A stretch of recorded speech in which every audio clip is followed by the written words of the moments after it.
Orange staff and all of our honored guests. Our board, Sherry Ian Delaney, is here somewhere.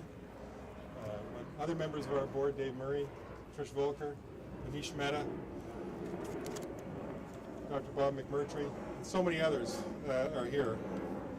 Allow me to welcome you all to the celebration of 40 years of air ambulance service in a dedicated way in Ontario. My name is Andrew McCallum, and I have the privilege to be the CEO and President of Orange.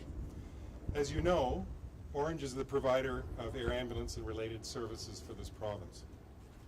Our organization is proud to be the stewards of a program that has played such an integral role in caring for the patients of Ontario. In 2017, the scope of the provincial air ambulance system in Ontario is remarkable. More than 19,000 patient transports a year, 11 helicopters, 8 fixed-wing aircraft, 12 land ambulances, 5 standing agreement air carriers who together operate another 17 aircraft. But as hard as it is to believe, all of this began as a pilot project. Prior to 1977, patients in Ontario were certainly transported by air, but not through an organized system. The potential of having a dedicated organized system to benefit the patients of this province, however, was becoming clear.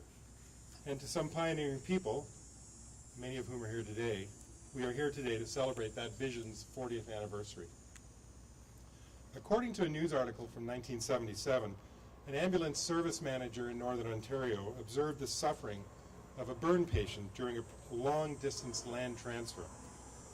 As well, aircraft, particularly helicopters, were used extensively in military action in Korea and Vietnam.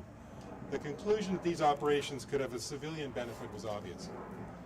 Not only could aircraft move the patient faster, they could also bring advanced and then critical care to the patient.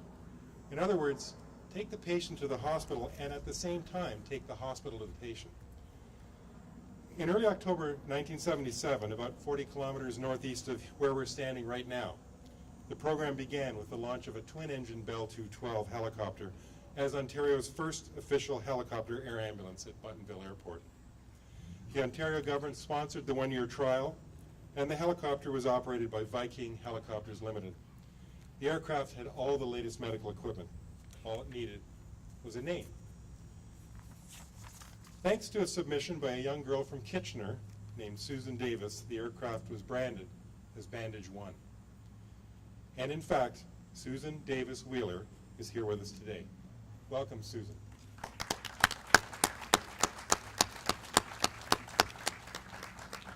Now, that helicopter was expected to carry about 500 critically ill or injured patients a year to hospitals in Toronto.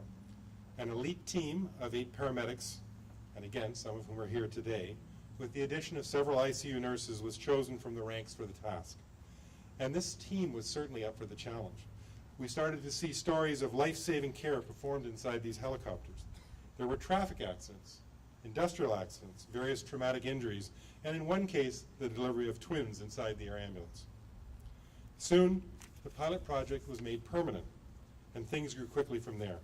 By 1981, Bandage 1 in Toronto had 4 siblings across the province, and they included both rotor wing and fixed wing aircraft. Bandage 2 was in Sudbury, Bandage 3 in Thunder Bay, Bandage 4 in Timmins, and Bandage 5 in Sioux Lookout. For the first time, this was a genuine, dedicated provincial air medical transport system. For me, as a resident physician in the University of Toronto Emergency Medicine training program in the mid-1980s, it was a privilege to work with these skilled individuals.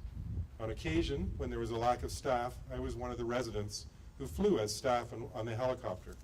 A very meaningful experience. I can tell you that the system was not nearly as evolved as now, but the care provided by the staff was second to none. Now, we have a number of special guests with us today who are involved in some of the earliest days of the program, and I would like to acknowledge a few of them at this time. First of all, we have someone who is involved in the creation of the program from day one. That someone has been referred to as one of the founding fathers of air ambulance in Ontario. Fred Russ spent 40 years in emergency management.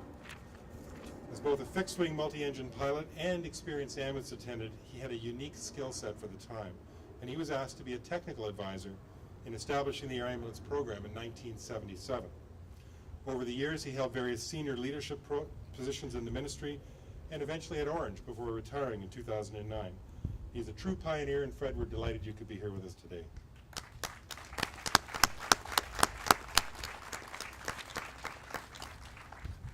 I'd mentioned earlier there was an original team of 8 paramedics on Bandage 1, and we're very fortunate to have one of them here today with us. Bob Fretz joined the 799 base in 1977 and spent a decade on the Toronto helicopter. He's traveled all the way from Fort Erie to be with us today, and I want to extend a warm welcome to Bob.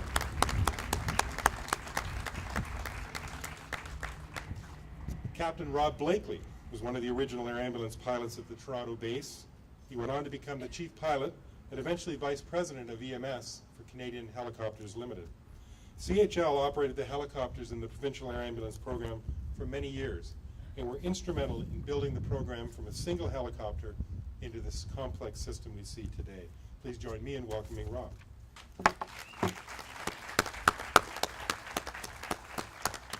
I would say parenthetically that Rob was also kind enough to share many photos from the early days, which can be seen in our lobby. Also from CHL, we have former CHL pilots Sylvain Seguin, Simon Morton, and Dave McCutcheon, all of whom had many years of service in the program. And we are very happy you're able to join us today. We are fortunate to have some other frontline staff with us here today, as well as administrators. Dennis Brown is here. We have Dana Banky, who was base manager at 799 for many years. He managed the transition to from Buttonville to our current home in Toronto Island.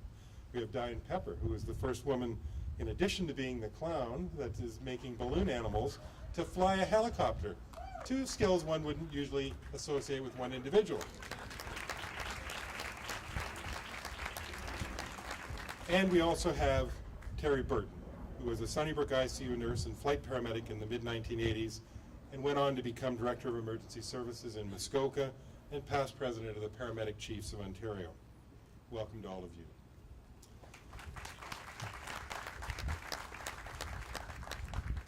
If I've missed anybody, I'd be very grateful if you'd let us know at the registration table, because we certainly want to recognize you. I'd also like to acknowledge a man whose name comes up again and again in the early history of the air ambulance program. Chuck Brubaker was director of the Ambulance Services branch of the Ministry of Health in the late 1970s. And Chuck was a true pioneer in EMS, beginning as an attendant and working his way into many leadership roles in both paramedic services and government.